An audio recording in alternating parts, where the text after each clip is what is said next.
ಆಚಿ chilli powder. ಸಖತ್ ಖಾರ ಬಣ್ಣ ಮತ್ತು ರುಚಿ ಆಚಿ ಚಿಲ್ಲಿ ಪೌಡರ್.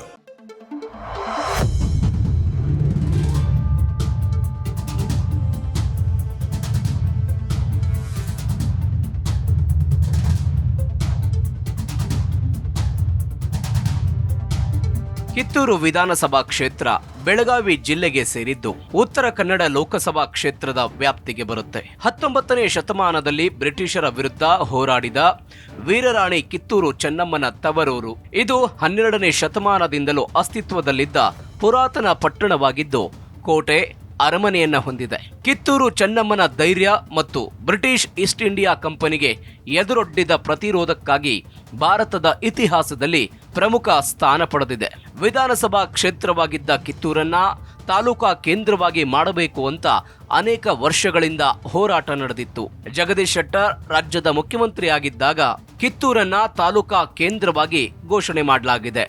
ಹಾಲಿ ಶಾಸಕ ಬಾಬಾ ಸಾಹೇಬ್ ದೇವನಗೌಡ ಪಾಟೀಲ್ ಕ್ಷೇತ್ರದ ಶಾಸಕರಾಗಿದ್ದಾರೆ. ಕೃಷಿ ಹಾಗೂ ವ್ಯವಹಾರದಲ್ಲಿ ತೊಡಗಿಕೊಂಡಿದ್ದ ಇವರು 2018ರಲ್ಲಿ ಈ ಕ್ಷೇತ್ರದಿಂದಲೇ ಪಕ್ಷೇತರ ಅಭ್ಯರ್ಥಿಯಾಗಿ ಸ್ಪರ್ಧೆ ಮಾಡಿ ಬಿಜೆಪಿಯ ಮಹಾಂತೇಶ್ ದೊಡ್ಡಗೌಡರ ವಿರುದ್ಧ ಸೋಲು ಅನುಭವಿಸಿದ್ರು. ಈ ಸೋಲಿನ ನಂತರ ಕಾಂಗ್ರೆಸ್ ಸೇರ್ಪಡೆಗೊಂಡು ಪಕ್ಷ ಸಂಘಟನೆ ಮಾಡಿದ್ರು. ಇದರ ಪರಿಣಾಮ 2023ರ ಚುನಾವಣೆಯಲ್ಲಿ ಕಾಂಗ್ರೆಸ್ ಹೈಕಮಾಂಡ್ ಬಾಬಾ ಸಾಹೇಬ್ ಪಾಟೀಲ್ಗೆ ಟಿಕೆಟ್ ಕೊಟ್ಟಿತ್ತು. ಚುನಾವಣೆಯಲ್ಲಿ ಮಹಾಂತೇಶ್ ದೊಡ್ಡಗೌಡರು ಬಿಜೆಪಿಯಿಂದ ಮತ್ತೊಮ್ಮೆ ಕಣಕ್ಕಿಳಿದಿದ್ರು. ಬಿಜೆಪಿ ಹಾಗೂ ಕಾಂಗ್ರೆಸ್ ನಡುವೆ ನಡೆದ ಈ ಹಣಾಹಣಿಯಲ್ಲಿ ಕಾಂಗ್ರೆಸ್ನ ಬಾಬಾ ಸಾಹೇಬ್ ಪಾಟೀಲ್ ಗೆಲ್ಲುವ ಮುಖಾಂತರ ಶಾಸಕರಾಗಿದ್ದಾರೆ. ಕಿತ್ತೂರು ವಿಧಾನಸಭಾ ಕ್ಷೇತ್ರದ ಇತಿಹಾಸ 1952ರ ಮೊದಲ ಚುನಾವಣೆಯಿಂದ 1978ರ ತನಕ ನಿರಂತರವಾಗಿ ಕಾಂಗ್ರೆಸ್ ಅಭ್ಯರ್ಥಿಗಳು ಈ ಕ್ಷೇತ್ರದಲ್ಲಿ ಗೆಲ್ತಾನೆ ಇದ್ರು. ಆದರೆ 1978ರಲ್ಲಿ ಕಾಂಗ್ರೆಸ್ನ ಓಟಕ್ಕೆ ಜನತಾ ಪಕ್ಷ ಬ್ರೇಕ್ ಹಾಕಿತು. ಮುಂದೆ 1985ರವರೆಗೆ ಜನತಾ ಪಕ್ಷವೇ ಗೆಲ್ತಾ ಬಂದಿತ್ತು. 1989 ಮತ್ತು 1994ರಲ್ಲಿ ಜನತಾ ಪಕ್ಷ ಅಥವಾ ಜನತಾ ದಳ ಬದಿಗೆ ಸರಿದು ರೈತ ಸಂಘ ಮತ್ತು ಕಾಂಗ್ರೆಸ್ನ ಹಣಾಹಣಿ ನಡೆದು ರೈತ ಸಂಘ ಒಂದು ಬಾರಿ ಗೆದ್ದು 2ನೇ ಬಾರಿ ಸೋತಿತು. 1999ರಲ್ಲಿ ಇಲ್ಲಿ ಕಾಂಗ್ರೆಸ್ ಮತ್ತು ಬಿಜೆಪಿಗೆ ನೇರ ಸೆಣಸಾಟ ನಡೆಯುತ್ತದೆ. 1999 ಮತ್ತು 2013ರಲ್ಲಿ ಕಾಂಗ್ರೆಸ್ ಗೆದ್ರೆ 2004, 2008 ಮತ್ತು 2018ರಲ್ಲಿ ಬಿಜೆಪಿ ಗೆದ್ದಿದೆ. ರೈತ ಸಂಘದಿಂದ ಒಂದೇ ಅವಧಿಗೆ ಗೆದ್ದ ಬಾಬಾಗೌಡ ಪಾಟೀಲ್ ಅವರನ್ನ ಬಿಟ್ರೆ ಉಳಿದಂತೆ 1983ರ ನಂತರ ಒಮ್ಮೆ ಗೆದ್ದವರು 2ನೇ ಬಾರಿ ಅಥವಾ 3ನೇ ಬಾರಿ ಗೆದ್ದ ನಂತರ ಸೋಲುವುದು ಇಲ್ಲಿ ಪರಿಪಾಠವಾಗಿದೆ. 2004ರಲ್ಲಿ ಮೊದಲ ಬಾರಿಗೆ ಈ ಕ್ಷೇತ್ರದಲ್ಲಿ ಬಿಜೆಪಿ ಅಧಿಕಾರಕ್ಕೆ ಬಂತು. ಕಮಲ ಪಾಳೆಯದಿಂದ ಕಣಕ್ಕಿಳಿದಿದ್ದ ಸುರೇಶ್ ಮಾರಿಹಾಳ್ 49,970 ಮತಗಳನ್ನು ಪಡೆದು ಕಾಂಗ್ರೆಸ್ ಅಭ್ಯರ್ಥಿ ಡಿಬಿ ಇನಾಮ್ದಾರ್ ವಿರುದ್ಧ ಗೆಲುವು ಸಾಧಿಸಿದ್ರು. 2008ರ ಚುನಾವಣೆಯಲ್ಲೂ ಸುರೇಶ್ ಮಾರಿಹಾಳ್ ಮತ್ತು ಡಿಬಿ ಇನಾಮ್ದಾರ್ ನಡುವೆ ಪೈಪೋಟಿ ಏರ್ಪಟ್ಟಿತ್ತು. ಆ ಬಾರಿಯ ಚುನಾವಣೆಯಲ್ಲೂ ಕೂಡ ಮತ್ತೊಮ್ಮೆ ಸುರೇಶ್ ಮಾರಿಹಾಳ್ ಗೆಲುವು ಸಾಧಿಸಿದ್ರು. ಹಿಂದಿನ 2 ಚುನಾವಣೆಗಳಲ್ಲಿ ಸತತ ಸೋಲು ಕಂಡಿದ್ದ ಮಾಜಿ ಶಾಸಕ ಡಿಬಿ ಇನಾಮ್ದಾರ್ 2013ರ ಚುನಾವಣೆಯಲ್ಲಿ ಬಿಜೆಪಿಯ ಎದುರಾಳಿ ಸುರೇಶ್ ಮಾರಿಹಾಳ್ ಅವರನ್ನ ಸೋಲಿಸುವ ಮೂಲಕ ವಿಧಾನಸಭೆಗೆ ಶಾಸಕರಾಗಿ ಬಂದಿದ್ರು.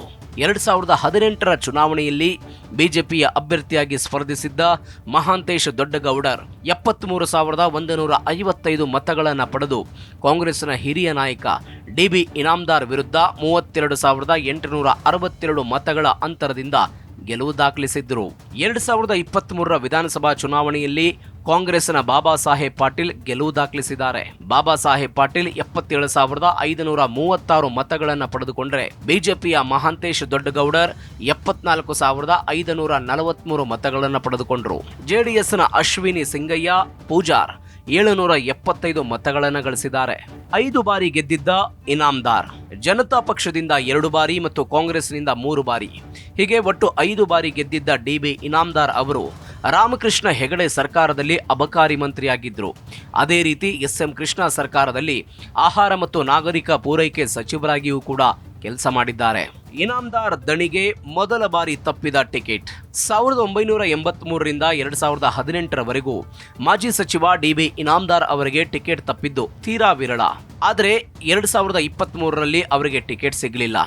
ಅನಾರೋಗ್ಯದ ಹಿನ್ನೆಲೆ ಇನಾಮ್ದಾರ್ ಕುಟುಂಬಕ್ಕೆ ಟಿಕೆಟ್ ನೀಡುವಂತೆ ಅವರ ಬೆಂಬಲಿಗರು ಪಟ್ಟು ಹಿಡಿದಿದ್ರು.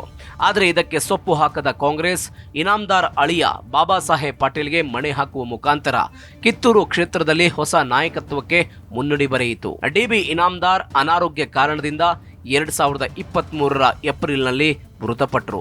ಆ ಮೂಲಕ ಕಿತ್ತೂರಿನಲ್ಲಿ ಹಳೆ ತಲೆಮಾರಿನ ರಾಜಕೀಯ ಅಧ್ಯಾಯಕ್ಕೆ ತೆರೆ ಬಿದ್ದಿದ್ದು ಹೊಸ ತಲೆಮಾರಿನ ರಾಜಕೀಯ ಶುರುವಾಗಿದೆ. ಕಿತ್ತೂರು ವಿಧಾನಸಭಾ ಕ್ಷೇತ್ರದ ಜಾತಿ ಲೆಕ್ಕಾಚಾರವನ್ನ ನೋಡೋದಾದ್ರೆ ಲಿಂಗಾಯತ ಪಂಚಮಸಾಲಿ 65,000, ವೀರಶೈವ ಲಿಂಗಾಯತ 18,000, ಕುರುಬ 6,000, ಮುಸ್ಲಿಂ 29,000, ಎಸ್ಸಿ 12,000, ಎಸ್ಟಿ 15,000, ಜೈನ 3,000, ಬ್ರಾಹ್ಮಣ 7,000, ವಿಶ್ವಕರ್ಮ 5,000, ಮರಾಠ 5,000, ಕ್ರಿಶ್ಚಿಯನ್ 2,000 ಹಾಗೂ ಇತರೆ ಸಮುದಾಯದ 4,000 ಮತಗಳಿವೆ.